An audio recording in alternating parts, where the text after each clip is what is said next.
friends and family, welcome to my YouTube channel. I'm in Ontario, Canada. I've been here about a month now, and I thought videos would be a great way to keep in contact and to keep everyone updated. I'll be doing this regularly. If you'd like to stay in the loop, go ahead and subscribe and hit that bell button so YouTube will notify you when a new video is up. And I'd also really appreciate if you let me know what you think about this video by giving me a thumbs up or a thumbs down and leaving a comment below. I've been getting a lot of the same questions, so I thought I'd use this video to answer them for you. So question number one, what am I doing in Canada? So if you're wondering how I ended up here of all places, it's because I was going to college right next to the US-Canadian border. I could actually see Canada from my apartment window. That's how I met my boyfriend, Paul. Eventually, I went back home to California and we decided it was time to start working on getting closer. So I was saving to come back to New York, and by the time it was time for me to go, it just made more sense for me to come here. Question number two, did I move here? So technically, I'm just visiting on my US passport. I can use that to visit for up to 6 months. If you're planning on staying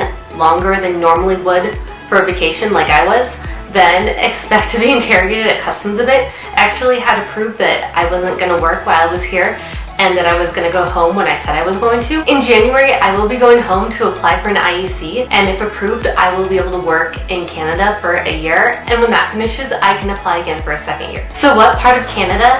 I am staying with Paul in Burlington, Ontario, which is right on Lake Ontario. I can actually walk to the lake in less than 10 minutes, and it's just so big, it looks like an ocean, which I love because I grew up on the California coast. So it's making me feel a little less homesick. Next question I get asked a lot by people who know me a little more. Why do I keep bringing up Toronto? It's because it's the closest major city. It's only an hour by car or train from us.